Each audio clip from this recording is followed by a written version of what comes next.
परिजन समाज के साथियों, जय भीम, जय भारत, नमो बुद्धा। अज मैं सवेरे 1 घंटे की वो चर्चा की जिहड़ी इतिहास के प्रसंग च, खास करके सिख धर्म के प्रसंग दे विच इतिहास का एक बहुत सुनहरी पन्ना कहा जा सकता है। एक पासे असीं इहनूं सुनहरी पन्ना कह सकते हैं और दूसरी तरफ इसनूं असीं साडे मत्थे ते लग्या कलंक समझिया। जिस जाति ने सानू ना सिख रहन दिता, ना कुछ होर बन दिता, हिंदू भी नहीं, असी हिंदू नहीं है, असी बौद्धी भी नहीं बन सके, असी किसी भी धर्म च कुछ भी नहीं है। चाहे असी राधा स्वामी होइए, चाहे असी सच्चे सौदे वाले हो जाइए, चाहे निरंकारी हो जाइए, चाहे सिख हो जाइए, कुछ भी हो जाइए, हकीकत साडी ये है कि असी कुछ भी नहीं है। मैं हुणे धर्म के प्रसंग दे विच 2 विचार सुन रहा सी। एक वीर बख्शी राम जी नूं सुनिया और उस तो बाद वीर जोगिंदरपाल उन्होंने सुनिया। और सुनने तो बाद मैनूं इस तरह लग्या कि धर्म का जिहड़ा साडे मामले च एक विषय है, बुनियादी तौर ते ये साडे जीवन का मूल अंग नहीं है। कोई भी धर्म साडे जीवन का मूल अंग नहीं है और किसी भी धर्म च असीं कोई हस्ती नहीं रखते, साडा कोई वजूद नहीं है, साडी कोई ताकत नहीं है, असीं कोई धिर नहीं है उत्थे, असीं सिर्फ उत्थे पूजक आ। इस करके मैं कहा कि साडा किसी भी धर्म च कोई मूल नहीं है। बुद्ध धर्म क्योंकि पूरे भारत च मैं घूमदा रहना है, ये कोई बहुत फैलिया होया धर्म नहीं है, जो दुनिया का एक सब तो वड्डा धर्म सी और जिस नूं धर्म कहना सही नहीं है, जो धम्म सी, अज दे प्रसंग च असीं उहनूं धर्म दे नां ते ओहदी चर्चा करते हैं, वो अज फैलिया होया नहीं है, ओहदी कोई विशेष होंद नहीं है, होंद है विशेष होंद नहीं है। सिख धर्म उस तो छोटा धर्म है, बुद्ध धर्म तो अज दे प्रसंग च भी छोटा धर्म है। छोटे तो मतलब घट गिणती लोग है इहदे बावजूद भी एक हस्ती दे तौर ते, एक ताकत दे तौर ते, एक राजनीति दे तौर ते, एक समाजिक ताने बाने दे तौर ते और एक खेतर दे तौर ते बहुत ताकतवर धर्म है। तो मैं इस विषय नूं बहुत महत्वपूर्ण समझदे इहदे ते चर्चा करनी चाहना थोड़ी, और मैं इहनूं इतिहास दे प्रसंग च रखना चाहना है ताकि घट्टो घट पंजाब दे जिहड़े सिख है, पंजाब दे बोधी है, पंजाब दे दूसरे धार्मिक फिरके है, अगर वो मैनूं सुनन तां उन्हां नूं काफी वड्डी गल दी समझ आ सकदी है कि असल विच धर्म दे खेतर च असीं की हां। कदी यही खेतर जिथे असीं अज रह रहे हां, और ये खेतर मुसलमान बहुगिणती का धर्म सी, जानी इत्थे मुसलमान धर्म है जिहड़ा वो बहुगिणती का धर्म सी।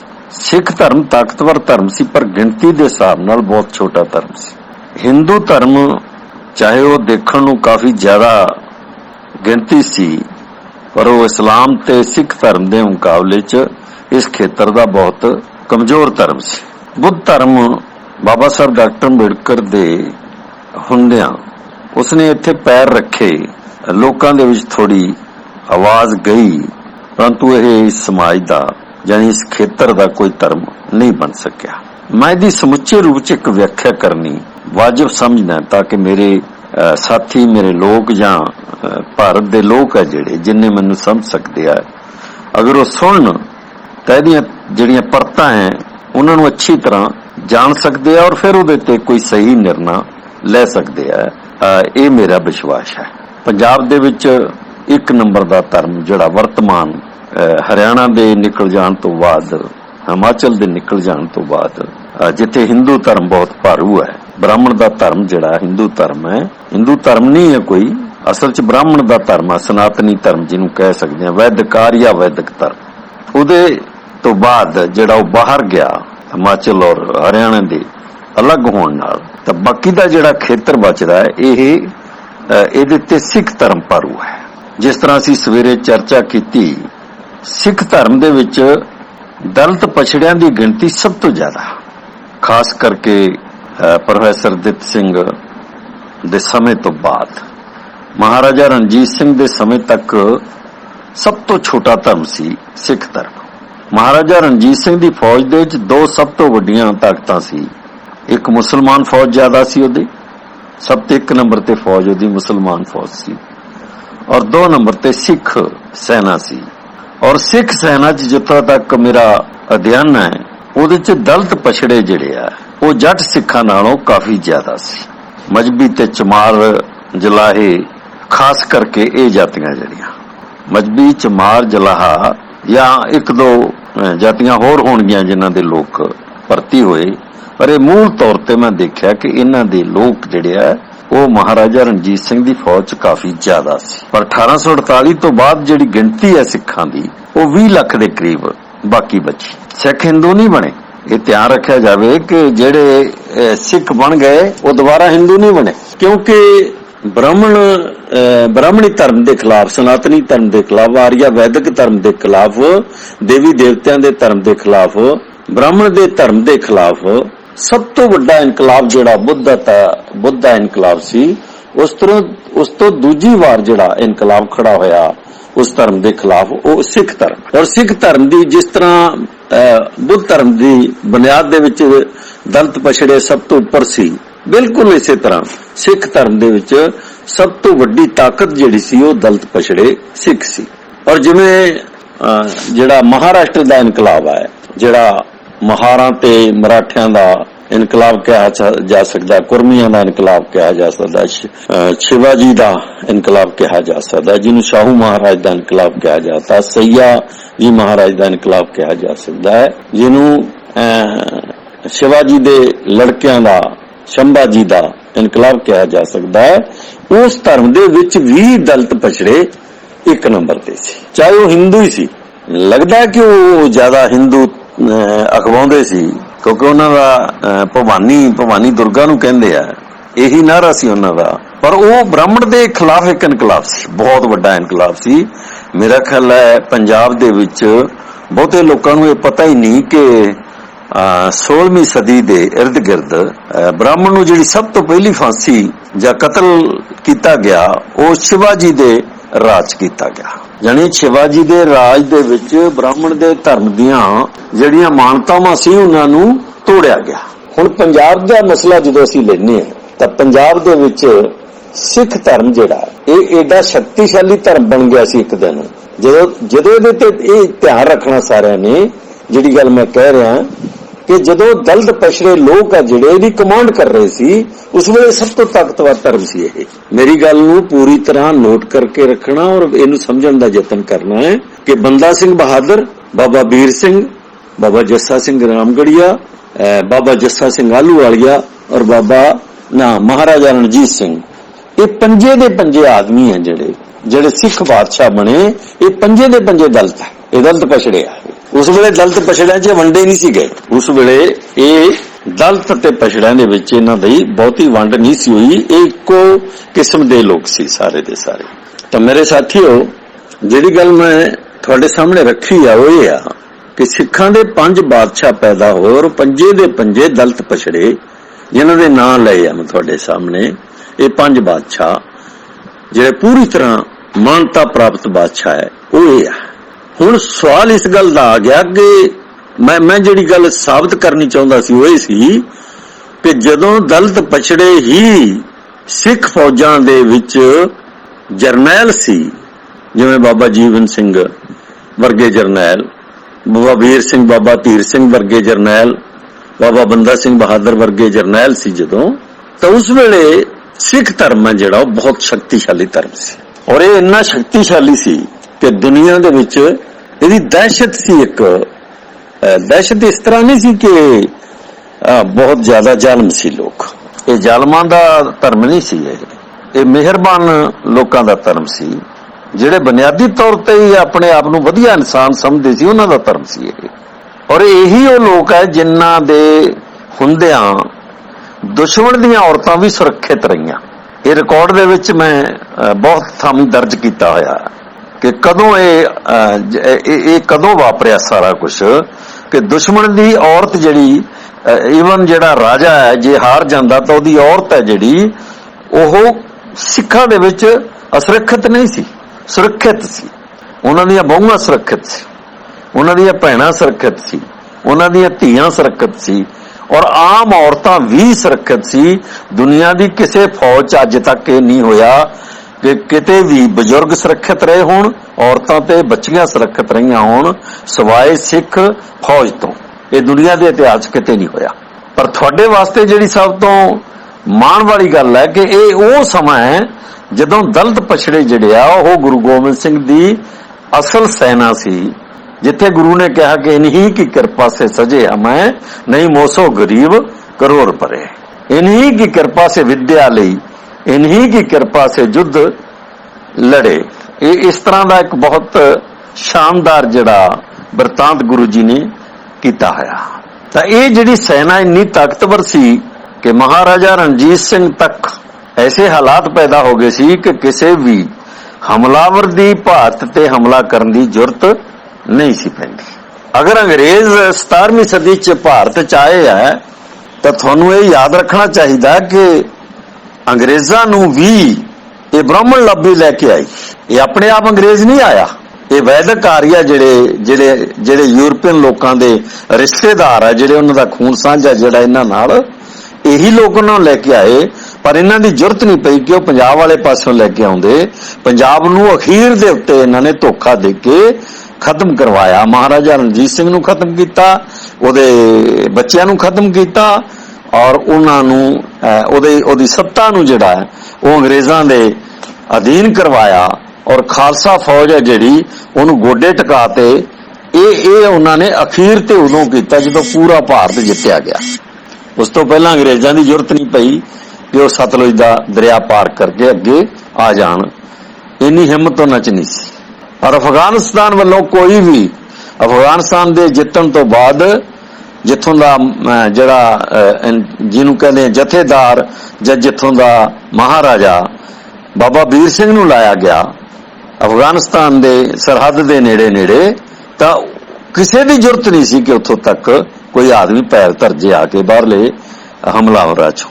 इन्ना शक्तिशाली धर्म इहदा दूजा एक होर पक्ष है जिहदे च इहदी शक्ति नजर आउंदी है कि सिख धर्म ने ब्राह्मण नू कदे स्वीकार नहीं कीता। तुसीं देखो पंजाब दे विच घुम के ब्राह्मण तुहानू मंगदियां वर्गे नजर आउणगे, किते कोई पत्तरी वेचदा फिरदा है, कोई आदमी टेवे लाउंदा फिरदा है, कोई आदमी दे कोले मल्लो मल्ली कोई ना कोई जा वड़िंदा है, या हिंदू लोग है जिहड़े जिन्हां ब्राह्मणां कोल जांदे आ, हिंदू दा धर्म आ हो, अगर वो जांदे तो सानू कोई तकलीफ नहीं आंदी। पर जिथों तक सिखां दा मामला है, सिख कदे ब्राह्मण नू स्वीकार नहीं सी करदे, जानी सिखां ने कदे ब्राह्मण नू स्वीकार नहीं कीता। ते जदों ही किसी ब्राह्मण नू स्वीकार कीता तां उहने जिहड़ी सिख धर्म दे नाल जानी गदारी कीती जां जिहड़ी दुश्मनी कीती वो इतिहास दे विच दर्ज है। ना तां ब्राह्मण नू गुरुआं ने प्रवान कीता, ना सतगुरु नामदेव कबीर रविदास ने उन्हां नू प्रवान कीता, ना सिखां ने कदे उन्हां नू प्रवान कीता।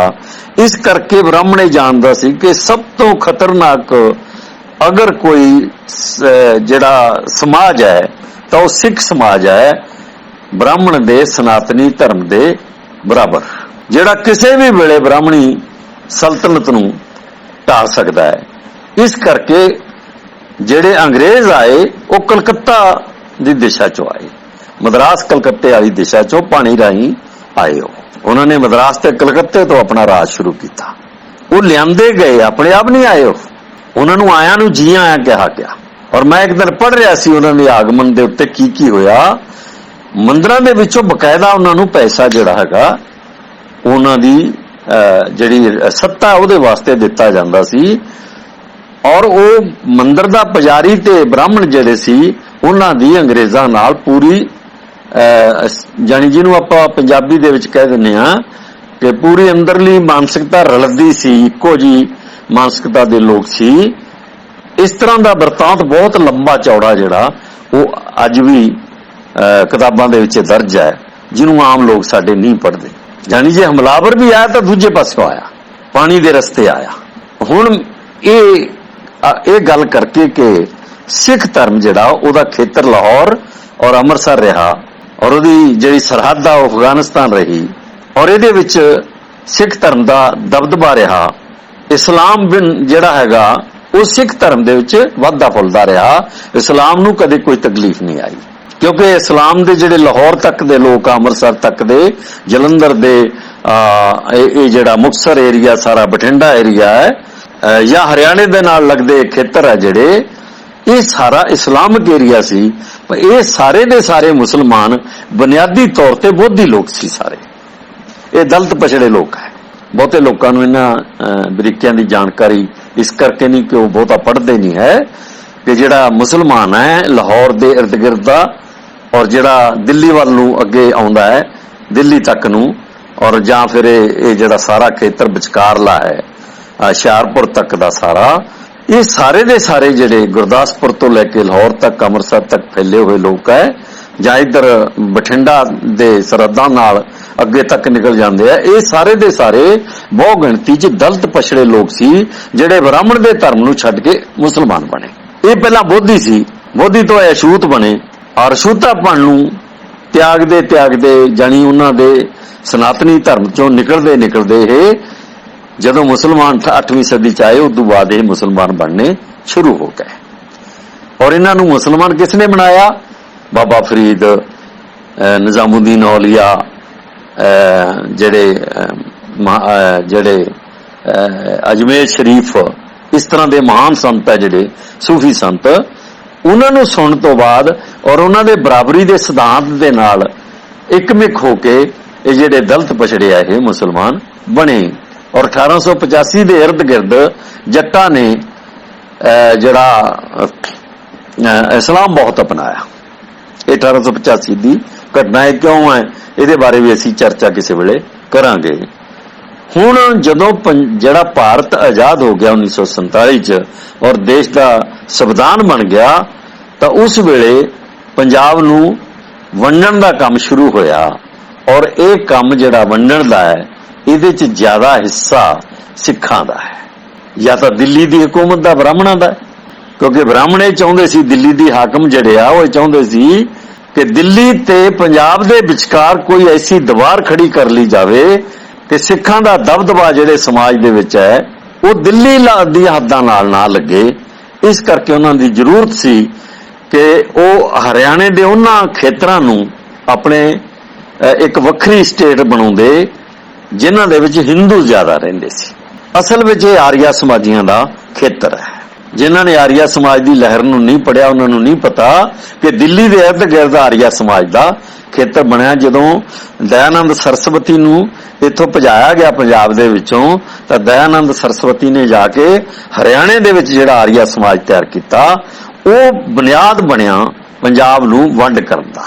ਪੰਜਾਬ ਨੂੰ ਵੰਡਣ ਦੀ ਬੁਨਿਆਦ ਉੱਥੋਂ ਸ਼ੁਰੂ ਹੁੰਦੀ ਹੈ ਕਿਉਂਕਿ ਹਿਮਾਚਲ ਜਿਹੜਾ ਹੈ ਉਹ ਰਾਣੇ, ਰਾਜਪੂਤਾਂ ਤੇ ਬ੍ਰਾਹਮਣਾਂ ਦਾ ਜਿਹੜਾ ਹੈਗਾ ਏਰੀਆ ਹੈ। ਇਸ ਕਰਕੇ ਉਹਨੂੰ ਵੀ ਵੰਡਣਾ ਇਹ ਦਿੱਲੀ ਦੀ ਹਕੂਮਤ ਦੀ ਇੱਛਾ ਸੀ। ਤਾਂ ਉਹਨਾਂ ਨੇ ਪੰਗੇ ਖੜੇ ਕੀਤੇ। ਜਿਹੜੇ ਇੱਥੋਂ ਦੇ ਗਦਾਰ ਸਿੱਖ ਸੀਗੇ ਪੰਜਾਬ ਦੇ ਉਹਨਾਂ ਨੂੰ ਨਾਲ ਲਾਇਆ ਔਰ ਹਿੰਦੂਆਂ ਨੂੰ, ਆਰੀਆ ਸਮਾਜੀਆਂ ਨੂੰ ਉਧਰ ਜਿਹੜੇ ਖੜੇ ਕੀਤਾ। ਪੰਜਾਬ ਦੇ ਵਿੱਚ ਆਰੀਆ ਸਮਾਜੀਆਂ ਨੂੰ ਸਿੱਖਾਂ ਦੇ ਖਿਲਾਫ ਖੜੇ ਕੀਤਾ ਤੇ ਇੱਕ ਲੜਾਈ ਖੜੀ ਕਰਕੇ ਇਹਨੂੰ 1966 ਚ ਵੰਡ ਦਿੱਤਾ ਗਿਆ। ਔਰ ਇੱਕ ਸਟੇਟ ਦੀਆਂ 3 ਸਟੇਟਾਂ ਜਿਹੜੀਆਂ ਸਿੱਖਾਂ ਨੇ ਔਰ ਦਿੱਲੀ ਦੇ ਹਾਕਮਾਂ ਨੇ ਬਣਾਈਆਂ। ਸਿੱਖ ਬਰਾਬਰ ਜ਼ਿੰਮੇਵਾਰ ਹੈ। ਹੁਣ ਜਦੋਂ ਪੰਜਾਬ ਵੰਡਿਆ ਗਿਆ ਔਰ ਬਹੁਤ ਗਿਣਤੀ ਸਿੱਖਾਂ ਦੀ ਹੋ ਗਈ, ਮੁਸਲਮਾਨ ਜਿਹੜੇ ਆ ਉਹ ਪੂਰੀ ਤਰ੍ਹਾਂ ਤੋਂ ਸਾਫ਼ ਹੋ ਗਏ। ਉਹ ਜਾਂ ਤਾਂ ਪਾਕਿਸਤਾਨ ਚਲੇ ਗਏ ਜਾਂ ਫਿਰ ਸਿੱਖਾਂ ਦੇ ਨਾਲ ਲੜਦੇ 1947 ਚ ਮਾਰੇ ਗਏ। ਪੂਰੀ ਤਰ੍ਹਾਂ ਖਤਮ ਹੋ ਗਿਆ ਇਹ ਜਿਹੜਾ ਜਲੰਧਰ ਦਾ ਏਰੀਆ, ਇਹ ਜਿਹੜਾ ਨਕੋਦਰ ਦਾ ਏਰੀਆ ਸਾਰੇ ਦਾ ਸਾਰਾ ਜਾਂ ਬਠਿੰਡੇ ਦਾ ਏਰੀਆ ਸਾਰਾ ਇਹ ਮੁਸਲਮਾਨ ਏਰੀਆ ਸਾਰੇ ਬਹੁਤ ਵੱਡੀ ਗਿਣਤੀ ਚ ਜਿੱਥੇ ਮੈਂ ਬੋਲ ਰਿਹਾ ਇਸ ਵੇਲੇ ਮੁਕਤਸਰ ਇਹ 3 ਮੁਸਲਮਾਨਾਂ ਸਰਦਾਰਾਂ ਦਾ ਏਰੀਆ ਹੈ। ਯਾਨੀ 3 ਮੁਸਲਮਾਨ ਸਰਦਾਰ ਭਰਾ ਸੀ ਜਿਹੜੇ ਉਹਨਾਂ ਦਾ ਖੇਤਰ ਹੈ। ਰਪਾਣਾ, ਤਗਾਣਾ ਤੇ ਨਰਵਾਣਾ, ਸ਼ਾਇਦ ਇੱਕ ਹੋਰ ਉਹਦਾ ਨਾਂ ਹੈ ਖਿਦਰਾਣਾ। ਇਹ 3 ਭਰਾ ਜਿਹੜੇ ਆ ਇਹ ਮੁਸਲਮਾਨ ਇਹਨਾਂ ਦਾ ਖੇਤਰ ਹੈ। ਹੁਣ ਇੱਥੇ ਸਿੱਖਾਂ ਦੇ ਜਿਹੜੇ ਸਿੱਖਾਂ ਦੇ ਨਾਲ ਗਦਾਰੀਆਂ ਕਰਦੇ ਰਹੇ ਲੋਕ ਉਹਨਾਂ ਦੇ ਅੰਦਰ इत्थों की सत्ता की भुख है जिहड़ी ਉਹ ਪਹਿਲਾਂ भी सी और फिर जाग पी, फिर कल्ले सिखां जाग पी। ਤਾਂ ਇਹ ਜ਼ਰੂਰੀ ਸੀ ਕਿ ਜਿਹੜੀ ਬਹੁ ਗਿਣਤੀ ਹੈ ਦਲਿਤ ਪਛੜਿਆਂ ਦੀ ਪੰਜਾਬ ਦੇ ਵਿੱਚ, ਜਿਹੜੀ ਲਗਭਗ 60% ਦੇ ਕਰੀਬ ਹੈ, 35% ਸ਼ਡਿਊਲਡ ਕਾਸਟ ਹੈ और 20-22% ਜਿਹੜੇ ਆ ਬੈਕਵਰਡ ਕਲਾਸ ਦੇ ਲੋਕ ਹੈ। ਇਹ 60% ਲੋਕ ਹੈ ਜਿਹੜੇ ਇਹਨਾਂ ਤੋਂ ਬਿਨਾ ਕੋਈ ਸੱਤਾ ਕਾਇਮ ਨਹੀਂ ਹੋ ਸਕਦੀ ਪੰਜਾਬ ਦੇ ਵਿੱਚ। ਤੁਸੀਂ ਬਾਕੀਆਂ ਨੂੰ ਛੱਡ ਵੀ ਦਿਓ ਤਾਂ ਕੱਲੇ ਚਮਾਰ ਤੇ ਮਜਬੀ ਹੈ ਜਿਹੜੇ, ਉਹਨਾਂ ਦੀ ਏਡੀ ਵੱਡੀ ਗਿਣਤੀ ਹੈ ਕਿ ਉਹਨਾਂ ਤੋਂ ਬਿਨਾ ਕੋਈ ਸੱਤਾ 'ਚ ਪਹੁੰਚ ਨਹੀਂ ਸਕਦਾ ਇੱਥੇ। ਇਹਦਾ ਮਤਲਬ ਹੈ ਕਿ ਸਭ ਤੋਂ ਵੱਡੀ ਗਿਣਤੀ ਚਮਾਰਾਂ ਤੇ ਮਜਬੀਆਂ ਦੀ ਹੈ। ਚਮਾਰਾਂ ਤੇ ਮਜਬੀਆਂ ਦਾ ਅਗਰ ਸਮੀਕਰਨ ਬਣਦਾ ਹੈ ਔਰ ਇਹਨਾਂ ਨੂੰ ਪਤਾ ਲੱਗ ਜਾਂਦਾ ਕਿ ਅਸੀਂ ਦਲਿਤ ਪਛੜੇ ਲੋਕ ਹੈ ਤਾਂ ਇਹ ਕਿਸੇ ਨੂੰ ਦੂਸਰੇ ਨੂੰ ਸੱਤਾ 'ਚ ਨਹੀਂ ਆਉਣ ਦੇਣਗੇ। ਇਹ ਗੱਲ ਇਹਨਾਂ ਦੇ ਪੱਲੇ ਨਹੀਂ ਪਈ, ਇਹ ਗੱਲ ਇਹਨਾਂ ਲੋਕਾਂ ਦੇ ਪੱਲੇ ਨਹੀਂ ਪਈ। ਅਗਰ ਬਾਬੂ ਮੰਗੂ ਰਾਮ ਦੇ ਪੱਲੇ ਪਈ ਤਾਂ ਬਹੁਤੀ ਦੇਰ ਤੱਕ ਉਹਨੂੰ ਕਾਇਮ ਨਹੀਂ ਰੱਖ ਸਕਿਆ, ਕਿਉਂਕਿ ਉਹਦਾ ਸਮਾਜ ਹੈ ਜਿਹੜਾ ਉਹ ਅਨਪੜ੍ਹ ਤੇ ਅਜੱਡ ਸਮਾਜ ਸੀ, ਇਸ ਕਰਕੇ ਬਹੁਤੀ ਦੇਰ ਤੱਕ ਉਹ ਚਲਾ ਨਹੀਂ ਸਕਿਆ ਇਹਨੂੰ। ਤਾਂ ਹੋਇਆ ਕਿ ਪੰਜਾਬ ਨੂੰ ਦੋ ਬਿਲਟਾਂ 'ਚ ਵੰਡਿਆ ਗਿਆ, ਇੱਕ ਚਮਾਰ ਬਿਲਟ ਜਿਹੜੀ ਲੁਧਿਆਣੇ ਤੱਕ ਔਰ ਜਗਰਾਵਾਂ ਤੱਕ, ਫਿਰ ਨਕੋਦਰ ਤੱਕ, ਇਹ ਸਾਰੀ ਚਮਾਰ ਬਿਲਟ ਹੈ। ਹੁਸ਼ਿਆਰਪੁਰ, ਗੁਰਦਾਸਪੁਰ, ਪਠਾਨਕੋਟ ਔਰ ਇਧਰ ਮੋਹਾਲੀ, ਡੇਰਾਬੱਸੀ, ਪਟਿਆਲਾ, ਇਹ ਸਾਰੀ ਚਮਾਰ ਬਿਲਟ ਹੈ। ਤੁਸੀਂ ਪਟਿਆਲੇ ਤੋਂ ਇਹਨੂੰ ਸਿੱਧੀ ਗੁਰਦਾਸਪੁਰ, ਪਠਾਨਕੋਟ, ਸ਼ਾਹਪੁਰ ਕੰਡੀ ਤੱਕ ਲੈ ਜਾਓ, ਇਹ ਟੋਟਲ ਦੀ ਟੋਟਲ ਬਿਲਟ ਜਿਹੜੀ ਹੈ ਚਮਾਰ ਬਿਲਟ ਹੈ। ਫਿਰ ਤੁਸੀਂ ਸੰਗਰੂਰ ਤੋਂ ਥੱਲੇ ਉਤਰ ਆਓ, ਸੰਗਰੂਰ ਜਿਹੜਾ ਮਲੇਰਕੋਟਲੇ ਦੇ ਥੱਲੇ, ਇਧਰ ਜਗਰਾਵਾਂ, ਮੋਗਾ, ਮੋਗੇ ਤੋਂ ਤੁਸੀਂ ਫਿਰੋਜ਼ਪੁਰ ਨੂੰ ਹੋ ਜਾਓ, ਫਿਰੋਜ਼ਪੁਰ ਤੁਸੀਂ ਅੰਮ੍ਰਿਤਸਰ ਨੂੰ ਹੋ ਜਾਓ, ਅੰਮ੍ਰਿਤਸਰ ਤੋਂ ਤੁਸੀਂ ਤਰਨਤਾਰਨ ਹੋ ਜਾਓ, ਬਟਾਲੇ ਤੱਕ ਚਲੇ ਜਾਓ, ਬਟਾਲੇ ਤੋਂ ਲੈ ਕੇ ਪਟਿਆਲੇ ਤੱਕ ਜਿਹੜੀ ਇਹ ਜਿਹੜਾ ਚੰਦਨੁਮਾ ਅੱਧਾ ਚੰਦ ਜਿਹੜਾ ਬਣਦਾ ਹੈ, ਇਹ ਸਾਰੇ ਦੇ ਸਾਰੀ ਮਜਬੀ ਬਿਲਟ ਹੈ। ਤਾਂ ਪਹਿਲਾਂ ਤਾਂ ਇਹਨਾਂ ਨੂੰ ਵੰਡਿਆ ਗਿਆ ਦੋਨਾਂ ਨੂੰ, ਜਾਨੀ ਚਮਾਰ ਤੇ ਮਜਬੀ ਨੂੰ ਤੋੜਿਆ ਗਿਆ। ਖਾਸ ਕਰਕੇ ਜਦੋਂ 1980 ਦੇ ਵਿੱਚ ਬਹੁਜਨ ਦੀ ਲਹਿਰ ਚੱਲੀ ਔਰ ਬਹੁਜਨ ਦੀ ਲਹਿਰ ਨੇ ਮਾਲਵੇ ਨੂੰ ਆਪਣੇ ਹੱਥ 'ਚ ਲਿਆ। ਮੇਰੀ ਗੱਲ ਹਰ ਇੱਕ ਨੂੰ ਧਿਆਨ ਨਾਲ ਸੁਣਨਾ ਹੈ, ਇਹ ਸਾਰੀਆਂ ਸਾਡੇ ਜੀਵਨ ਦੇ ਵਿੱਚ ਇਤਿਹਾਸ ਦੀਆਂ ਬੀਤੀਆਂ ਔਰ ਸਾਡੀਆਂ ਹੱਡ ਬੀਤੀਆਂ। ਜਦੋਂ ਮਾਲਵੇ ਦੇ ਵਿੱਚ ਵੀ ਜਾਨੀ ਮਜਬੀ, ਚਮਾਰ, ਜਲਾਹੇ, ਤਖਾਣ, ਛੀਂਬੇ, ਇਹ ਜਾਤੀਆਂ, ਰਾਏ ਸਿੱਖ, ਕੰਬੋ, ਘੁਮਿਆਰ, ਇਹ ਜਾਤੀਆਂ ਉੱਠ ਕੇ ਖੜੀਆਂ ਹੋਈਆਂ ਔਰ ਇਹਨਾਂ ਨੇ ਆਪਣੇ ਆਪ ਨੂੰ ਜੋੜਨ ਦਾ ਵੱਡਾ ਉਪਰਾਲਾ ਕੀਤਾ ਔਰ ਜਿਹੜੀ ਤਾਕਤ ਹੈ ਪੰਜਾਬ ਦੀ ਉਹ ਸਾਰੀ ਮਾਲਵੇ ਦੀ ਖੜੀ ਹੋਣ ਲੱਗੀ। ਤਾਂ ਇਹ ਜ਼ਰੂਰੀ ਹੋ ਗਿਆ ਕਿ ਇੱਥੇ ਕੋਈ ਨਵਾਂ ਪੰਗਾ ਖੜਾ ਕੀਤਾ ਜਾਵੇ ਔਰ ਇਹ ਪੰਗਾ ਖੜਾ ਕੀਤਾ ਗਿਆ ਲਗਭਗ 87-88 'ਚ ਜਾ ਕੇ। ਇਹ ਕਿਵੇਂ ਖੜਾ ਹੋਇਆ ਇਹ ਮੈਂ ਜਾਣਦਾ ਔਰ ਇਹ ਪ੍ਰਵਾਨ ਚੜਿਆ ਜਾ ਕੇ 94-95 'ਚ, ਜਾਨੀ 94-95 ਵਿੱਚ ਮਜਬੀ ਤੇ ਚਮਾਰ ਬਿਲਟ ਹੈ ਜਿਹੜੀ, ਇਹਨਾਂ ਦੋਨਾਂ ਨੂੰ ਪੂਰੀ ਤਰ੍ਹਾਂ ਅਲੱਗ ਕਰ ਦਿੱਤਾ ਗਿਆ। ਅੰਦਰ ਦੀ ਰਾਜਨੀਤੀ ਹੈ ਜਿਹੜੀ, ਇਹ ਕਿਸੇ ਦੇ ਵੱਸ ਦਾ ਰੋਗ ਨਹੀਂ ਹਰੇਕ ਆਦਮੀ ਦੇ, ਕਿ ਅੰਦਰ ਜਿਹੜੀ ਰਾਜਨੀਤੀ ਚੱਲਦੀ ਹੈ ਉਹ ਕੀ ਹੈ। ਤਾਂ ਬਹੁਜਨ ਸਮਾਜ ਦੇ ਅੰਦਰ ਇੱਕ ਰਾਜਨੀਤੀ ਜਿਹੜੀ ਹੈ ਉਹਨੇ ਜਿਹੜੇ ਪੈਰ ਪਸਾਰੇ ਔਰ ਜਿਹੜੀ ਅਕਾਲੀ ਸਿੱਖ ਰਾਜਨੀਤੀ ਹੈ ਉਹਨੇ ਉਹਦੇ ਨਾਲ ਨੇੜਤਾ ਬਣਾਈ ਔਰ ਉਹਦੇ ਨਤੀਜੇ ਵਜੋਂ ਮਜਬੀ ਤੇ ਚਮਾਰ ਵਿਚਕਾਰ ਦੁਸ਼ਮਣੀ ਖੜੀ ਕੀਤੀ ਗਈ। ਮਜਬੀਆਂ ਨੇ ਚਮਾਰਾਂ ਦੇ ਖਿਲਾਫ ਧੂਆਂ-ਧਾਰ ਪ੍ਰਚਾਰ ਕੀਤਾ ਔਰ ਇਸੇ ਤਰ੍ਹਾਂ ਚਮਾਰਾਂ ਦੇ ਵਿੱਚ ਵੀ ਕੁਝ ਲੋਕ ਹੋਣਗੇ ਜਿਨ੍ਹਾਂ ਨੇ ਮਜਬੀਆਂ ਨਾਲ ਭੰਨ ਤੋੜ ਕੀਤੀ ਔਰ ਇਹ ਰਾਜਨੀਤਿਕ ਖੇਡ ਸੀ ਜਿਹਦੇ ਨਾਲ ਦੋ ਚੀਜ਼ਾਂ ਵਾਪਰੀਆਂ ਕਿ ਜਿਹੜਾ ਦੁਆਬੇ ਦਾ ਚਮਾਰ ਹੈ, ਜਿਹੜਾ ਬੀੜੀ ਵੀ ਪੀਂਦਾ ਸੀ, ਹੁੱਕਾ ਵੀ ਪੀਂਦਾ ਸੀ, ਹੁੱਕੀ ਵੀ ਪੀਂਦਾ ਸੀ, ਇੱਕ ਪਾਸੇ ਉਹ ਚਲੇ ਗਏ ਔਰ ਦੂਜੇ ਪਾਸੇ ਉਹ ਲੋਕ ਆ ਗਏ ਜਿਹੜੇ ਮਜਬੀ ਸਿੱਖ ਸੀ, ਬੀੜੀ ਵੀ ਪੀਂਦੇ ਸੀ, ਚਿਲਮ ਵੀ ਪੀਂਦੇ ਸੀ, ਹੁੱਕੀ ਵੀ ਪੀਂਦੇ ਸੀ, ਸਿਗਰਟ ਵੀ ਪੀਂਦੇ ਸੀ ਔਰ ਸਿੱਖ ਵੀ ਕਹਾਉਂਦੇ ਸੀ। ਇੱਕ ਪਾਸੇ ਉਹ ਹੋ ਗਏ। ਇਹਦੇ ਬਾਵਜੂਦ ਵੀ ਬਹੁਜਨ ਸਮਾਜ ਦੀ ਲਹਿਰ ਨੇ, ਜਿਹੜੀ ਅੰਬੇਡਕਰ ਲਹਿਰ ਖੜੀ ਹੋਈ, ਉਹਨੇ ਇਹਨਾਂ ਨੂੰ ਬਹੁਤ ਨੇੜੇ ਲਿਆਂਦਾ। ਉਹਦਾ ਨਤੀਜਾ ਕੀ ਨਿਕਲਿਆ? MP ਪੈਦਾ ਹੋਏ, MLA ਪੈਦਾ ਹੋਏ ਔਰ ਹਾਲਾਤ ਇਹ ਬਣ ਗਏ ਕਿ ਆਉਣ ਵਾਲੇ ਕਿਸੇ ਵੀ ਸਮੇਂ ਪੰਜਾਬ ਦੀ ਸਰਕਾਰ ਦੇ ਵਿੱਚ ਬਹੁਤ ਵੱਡੇ ਹਿੱਸੇਦਾਰ ਹੋਣਗੇ ਬਹੁਜਨ ਸਮਾਜ ਦੇ, ਯਾਨੀ ਦਲਿਤ ਪਛੜੇ ਲੋਕ ਜਿਹੜੇ ਪੰਜਾਬ 'ਚ ਰਹਿੰਦੇ ਆ। ਇਹ ਬੜੀ ਸਪਸ਼ਟ ਗੱਲ ਸੀ, ਬੜੀ ਸਾਫ਼ ਗੱਲ ਸੀ। ਇਹ ਜਿਹੜੀ 90 ਤੋਂ ਬਾਅਦ ਸਮਝਣੀ ਸ਼ੁਰੂ ਹੋਈ ਔਰ 95 ਦੇ ਵਿੱਚ ਇਹਦਾ ਜਿਹੜਾ ਚੂਹਾ ਚਾਹੀ, ਜਾਨੀ ਚੂਹੀ ਚੂਹਾ ਇੱਕ ਖੇਡ ਹੈ, ਜਿਹੜੀ ਗੁਪਤ ਖੇਡ ਹੈ ਉਹ ਕੱਢੇ ਗਏ, ਅੱਡ ਅੱਡ ਕੀਤੇ, ਮਤਲਬ ਚੂਹਾ ਚੂਹੀ ਦੀ ਖੇਡ ਖੇਡੀ ਗਈ। ਉਹ ਖੇਡ ਕੀ ਹੈ ਤੁਸੀਂ ਸਾਰੇ ਜਾਣਦੇ ਆ। ਇਹਦੇ ਬਾਵਜੂਦ ਵੀ ਜਿਹੜਾ ਸੰਗਠਨ ਹੈ ਜਿਹੜਾ ਉਹ ਇੰਨੀ ਬੁਰੀ ਤਰ੍ਹਾਂ ਨਹੀਂ ਸੀ ਟੁੱਟਿਆ।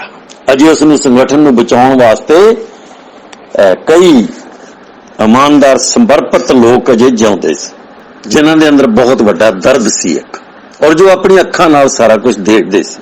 ਔਰ ਜਿਸ ਪੀੜਾ ਨੂੰ ਉਹਨਾਂ ਨੇ ਹੰਡਾਇਆ ਤਾਂ ਉਹਨਾਂ ਹਾਲਤਾਂ ਦੇ ਵਿੱਚ ਕੀ ਕੀਤਾ ਗਿਆ ਕਿ ਇੱਕ ਪਾਸੇ ਸਿੱਖ ਧਰਮ ਨੂੰ ਖੋਰਾ ਲਾਉਣ ਵਾਸਤੇ ਨਿਰੰਕਾਰੀ ਖੜੇ ਕੀਤੇ ਗਏ, ਦੂਸਰੇ ਪਾਸੇ ਸੱਚੇ ਸੌਦੇ ਵਾਲੇ ਖੜੇ ਕੀਤੇ ਗਏ, ਔਰ ਤੀਸਰੇ ਪਾਸੇ ਪੰਜਾਬ ਦੇ ਰਾਧਾ ਸਵਾਮੀ ਖੜੇ ਕੀਤੇ ਗਏ। ਤਾਂ ਇਸ ਤਰ੍ਹਾਂ ਪੰਜਾਬ ਨੂੰ 3 ਨਵੇਂ ਸਭ ਧਰਮਾਂ ਨਾਲ ਹੋਰ ਵੰਡਿਆ ਗਿਆ। ਜਿਹੜੇ ਨਿਰੰਕਾਰੀ ਸਭ ਧਰਮ ਦੇ ਲੋਕ ਹੈ, ਇਹ ਸਿੱਖ ਧਰਮ ਦਾ ਹਿੱਸਾ ਹੈ। ਜਿਹੜੀਆਂ ਸਿੱਖ ਧਰਮ ਦੇ ਵਿੱਚ ਹਿੰਦੂ ਧਰਮ ਦੀਆਂ ਰੀਤਾਂ ਬੜੀਆਂ, ਉਹਨਾਂ ਦੇ ਵਿੱਚ ਸਭ ਤੋਂ ਵੱਡਾ ਪਰਿਵਰਤਨ ਕਰਨ ਵਾਲੇ ਲੋਕ ਆ ਜਿਹੜੇ, ਉਹਨਾਂ ਨੂੰ ਨਿਰੰਕਾਰੀ ਕਿਹਾ ਜਾਂਦਾ ਹੈ। ਇਹ ਸਿੱਖ ਨਹੀਂ ਦੱਸਣਗੇ ਕਿਸੇ ਨੂੰ ਕਦੇ। ਜਦ ਤੁਸੀਂ ਪੜੋਗੇ ਕਿਹੜੀਆਂ ਕਿਹੜੀਆਂ ਤਬਦੀਲੀਆਂ ਆਈਆਂ ਔਰ ਨਿਰੰਕਾਰੀਆਂ ਦੀ ਕੀ ਭੂਮਿਕਾ ਸੀ ਉਹਦੇ 'ਚ, ਫਿਰ ਤੁਹਾਨੂੰ ਪਤਾ ਲੱਗੇਗਾ ਕਿ ਨਿਰੰਕਾਰੀ ਆ ਜਿਹੜੇ ਉਹ ਸਿੱਖ ਧਰਮ 'ਚ ਬੜਿਆ ਬ੍ਰਾਹਮਣਵਾਦ ਹੈ, ਉਹਦੇ ਖਿਲਾਫ ਦੁਬਾਰਾ ਖੜੇ ਹੋਣ ਵਾਲੀ ਜਮਾਤ ਹੈ ਜਿਹੜੀ, ਉਹਨੂੰ ਨਿਰੰਕਾਰੀ ਕਿਹਾ ਜਾਂਦਾ ਹੈ। ਤੇ ਪੰਜਾਬ ਨੂੰ ਫੇਰ ਮਾਲਵੇ ਤੇ ਦੁਆਬੇ ਦੇ ਵਿੱਚ ਪੱਕੇ ਤੌਰ ਤੇ ਵੰਡਣ ਵਾਸਤੇ ਜਿਹੜੇ ਲੋਕ ਬਾਕੀ ਬਚੇ ਸੀ, ਜਿਹੜੇ ਹੁਣ ਸਿੱਖ ਰਹਿਣਾ ਪਸੰਦ ਨਹੀਂ ਸੀ ਕਰਦੇ, ਕਿਉਂਕਿ ਸਿੱਖ ਧਰਮ ਜੱਟਾਂ ਦੇ ਹੱਥ 'ਚ ਆ ਗਿਆ ਔਰ ਸਾਰੇ ਗੁਰਦੁਆਰੇ ਉਹਨਾਂ ਦੇ ਕਬਜ਼ੇ 'ਚ ਆ ਗਏ, ਪਿੰਡ ਉਹਨਾਂ ਕੋਲ ਸੀ, ਖੇਤ ਉਹਨਾਂ ਕੋਲ ਸੀ, ਦਰਬਾਰ ਜਿਹੜਾ ਆਪਣੇ ਵੱਡੇ ਗੁਰਦੁਆਰੇ ਉਹਨਾਂ ਕੋਲ ਆ ਗਏ, ਅਕਾਲ ਤਖਤ ਉਹਨਾਂ ਕੋਲ ਆ ਗਏ। ਤਾਂ ਉਹਨਾਂ ਦੇ ਆਉਣ ਤੋਂ ਬਾਅਦ ਇਹ ਜਿਹੜੇ ਲੋਕ ਹੈ, ਦਲਿਤ ਪਛੜੇ ਲੋਕ ਹੈ, ਇਹਨਾਂ ਵਾਸਤੇ ਇੱਥੋਂ ਨਿਕਲਣ ਦਾ ਰਸਤਾ ਦੂਜਾ ਕੋਈ ਨਹੀਂ ਸੀ। ਤਾਂ ਉਹਨਾਂ ਨੇ ਕੀ ਕੀਤਾ ਕਿ ਇੱਕ ਪਾਸੇ ਰਾਧਾ ਸਵਾਮੀ ਖੜੇ ਕਰਤੇ ਔਰ ਦੂਸਰੇ ਪਾਸੇ ਲਿਆ ਕੇ ਸੱਚੇ ਸੌਦੇ ਵਾਲੇ ਖੜੇ ਕਰਤੇ।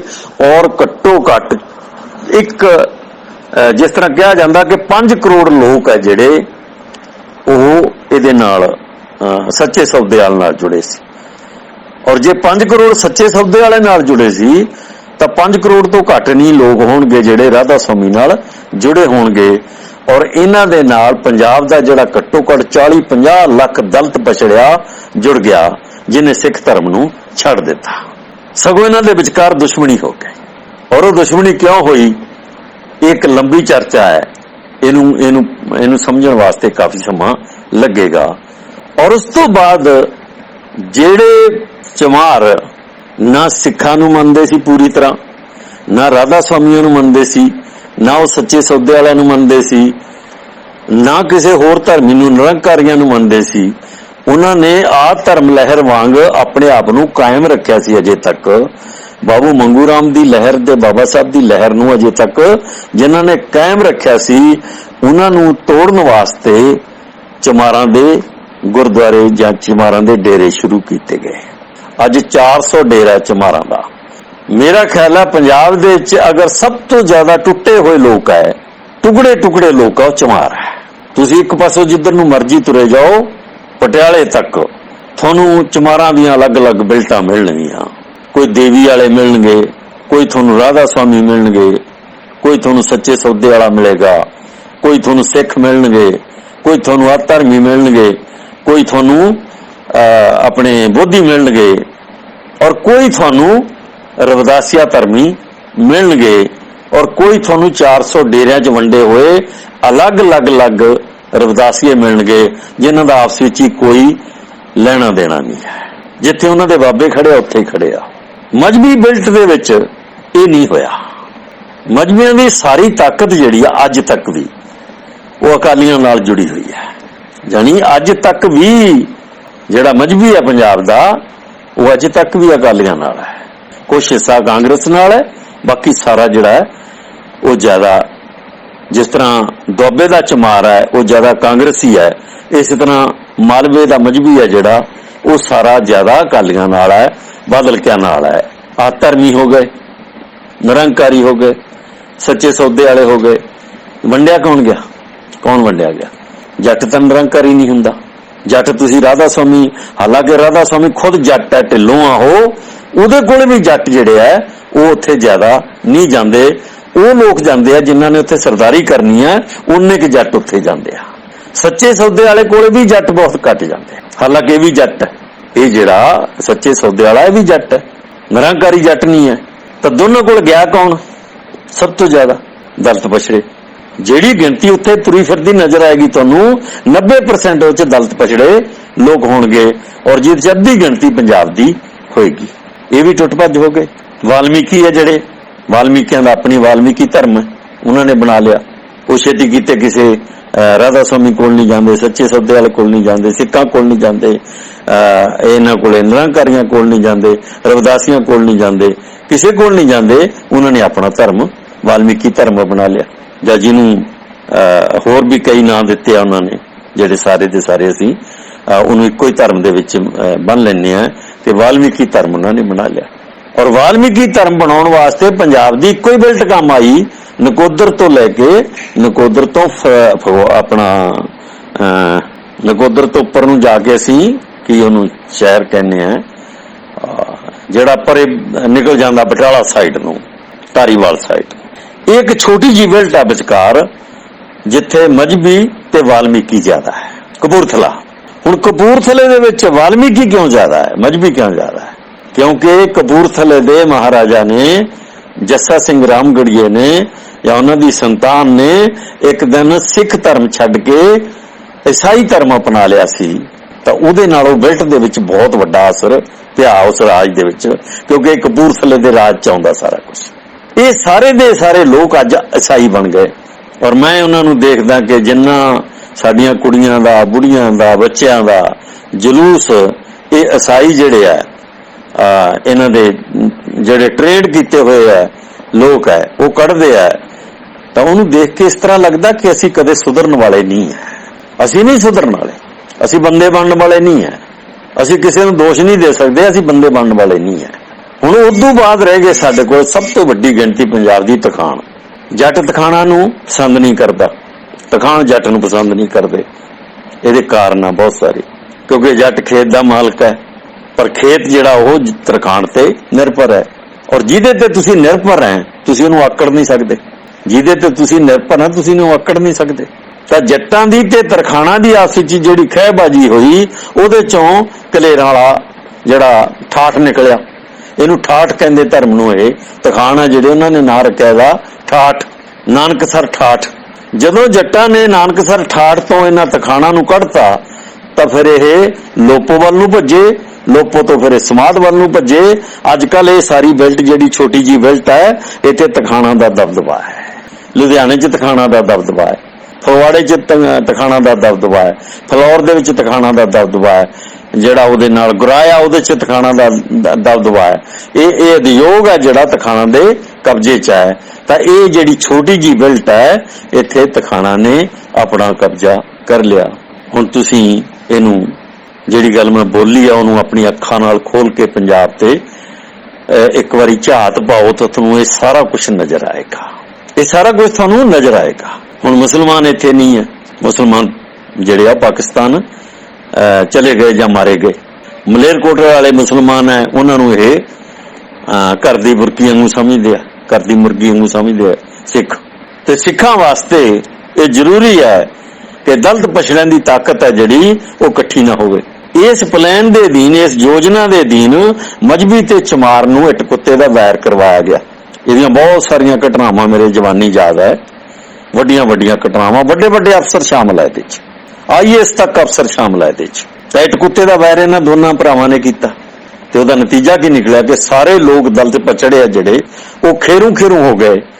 ਕੋਈ ਰਾਧਾ ਸਵਾਮੀ ਹੋ ਗਿਆ, ਕੋਈ ਸੱਚਾ ਸੌਦਾ ਹੋ ਗਿਆ, ਕੋਈ ਰਵਿਦਾਸੀਆ ਹੋ ਗਿਆ, ਕੋਈ ਵਾਲਮੀਕੀ ਹੋ ਗਿਆ, ਕੋਈ ਆਦਮੀ ਜਿਹੜਾ ਹੈਗਾ ਉਹ ਇਧਰ ਚਲਾ ਗਿਆ, ਆਪਣਾ ਠਾਠਾਂ ਚਲਾ ਗਿਆ, ਕੋਈ ਆਦਮੀ ਬਾਬਾ ਪੂਰਨਾਥ। ਉਹ ਦੇਖੋ ਇੱਕ ਚੀਜ਼ ਹੋਰ ਤੁਹਾਨੂੰ ਦੱਸਾਂ ਮੈਂ ਕਿ ਜਦੋਂ ਤੁਸੀਂ ਜਿਹਨੂੰ ਰਾਮ ਤੀਰਥ ਕਹਿੰਦੇ ਆ, ਵਾਲਮੀਕ ਤੀਰਥ ਜਾਓਗੇ ਤੁਸੀਂ ਤਾਂ ਇੱਕ ਦੀਵਾਰ ਹੈ ਵਿਚਾਲੇ, ਦੀਵਾਰ ਦੇ ਖੱਬੇ ਹੱਥ ਜਿਹੜਾ ਹੈਗਾ ਉਹ ਮਜ਼੍ਹਬੀਆਂ ਦਾ ਡੇਰਾ, ਸੱਜੇ ਹੱਥ 'ਚ ਵਾਲਮੀਕਾਂ ਦਾ ਡੇਰਾ।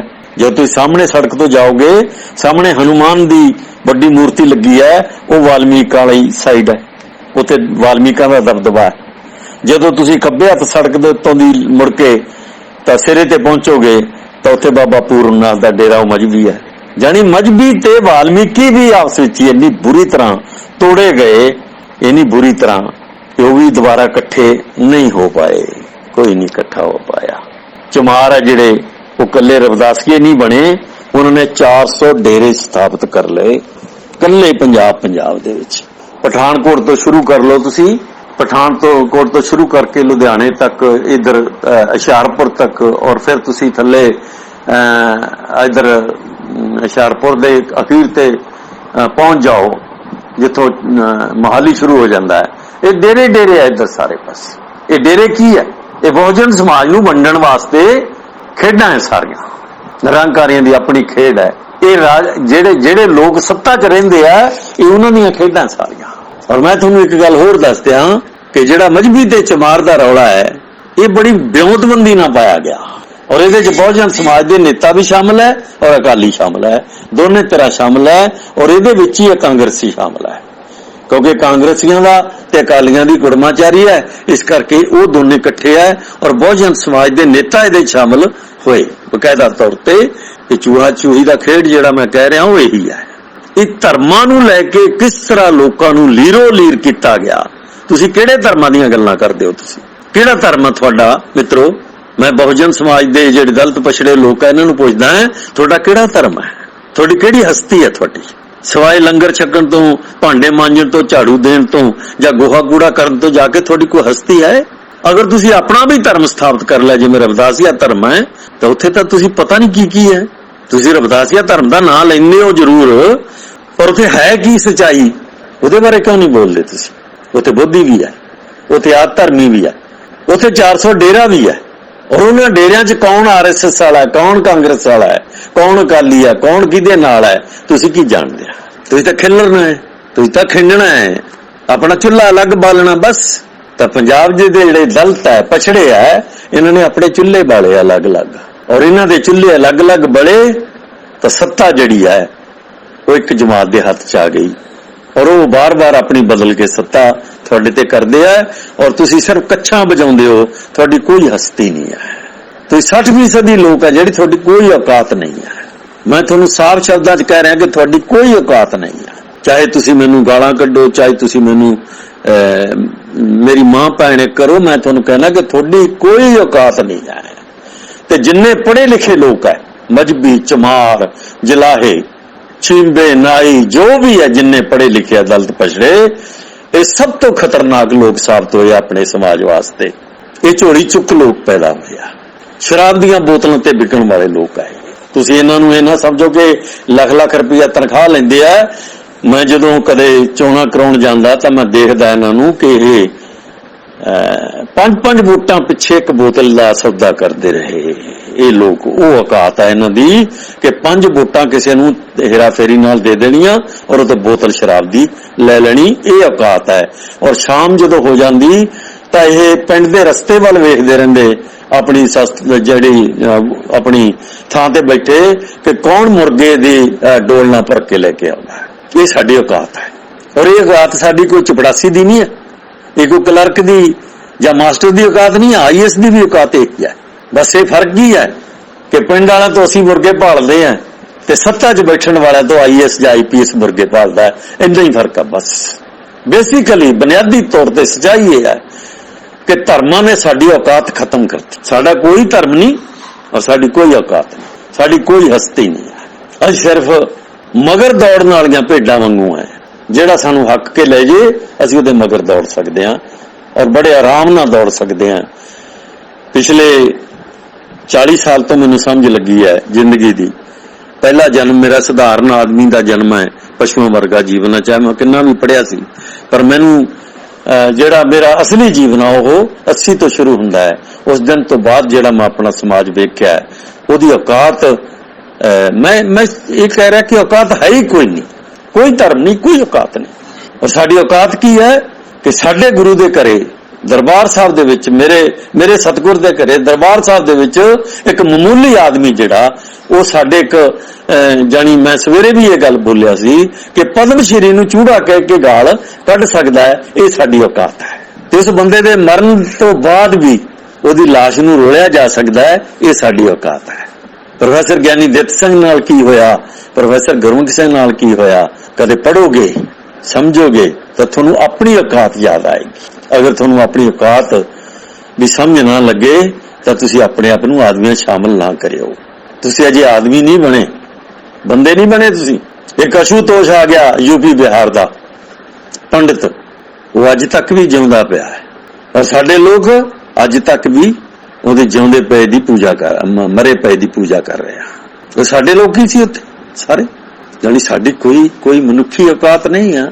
ਤਾਂ ਮੈਂ ਇੰਨੀ ਗੱਲ, ਬਹੁਤ ਲੰਬੇ ਚੌੜੇ ਵਿਸ਼ੇ ਹੈ ਇਹ, ਬਹੁਤ ਲੰਬੀ ਚੌੜੀ ਕਹਾਣੀ ਹੈ ਇਹ, ਬਹੁਤ ਲੰਬਾ ਚੌੜਾ ਦਰਦ ਹੈ ਇਹ। ਮੈਂ ਇਹਦੇ ਤੇ ਇਸ ਕਰਕੇ ਥੋੜੀ ਚਰਚਾ ਕੀਤੀ ਹੈ ਕਿ ਸਾਡਾ ਆਦਮੀ ਜਿਹੜਾ ਮਾੜੀ ਮੋਟੀ ਸਮਝ ਰੱਖਦਾ, ਘੱਟੋ ਘੱਟ ਪੂਰੀ ਤੌਰ ਤੇ ਸਮਝ ਲਏ ਕਿ ਅਸੀਂ ਹਾਂ ਕੀ ਤੇ ਸਾਡੀ ਔਕਾਤ ਕੀ ਹੈ। ਇਹਨਾਂ ਸ਼ਬਦਾਂ ਨਾਲ ਹੀ ਮੈਂ ਆਪਣੀ ਅੱਜ ਦੀ ਚਰਚਾ ਨੂੰ ਬੰਦ ਕਰਦਾ ਹਾਂ, ਔਰ ਸ਼ਾਇਦ ਫਿਰ ਮੈਂ ਕਦੇ ਇਸ ਤਰ੍ਹਾਂ ਧਰਮ ਦੇ ਉੱਤੇ ਚਰਚਾ ਨਾ ਕਰਾਂ। ਜੈ ਭੀਮ, ਜੈ ਭਾਰਤ, ਨਮੋ ਬੁੱਧਾ, ਗੁਰੂ ਫਤਿਹ।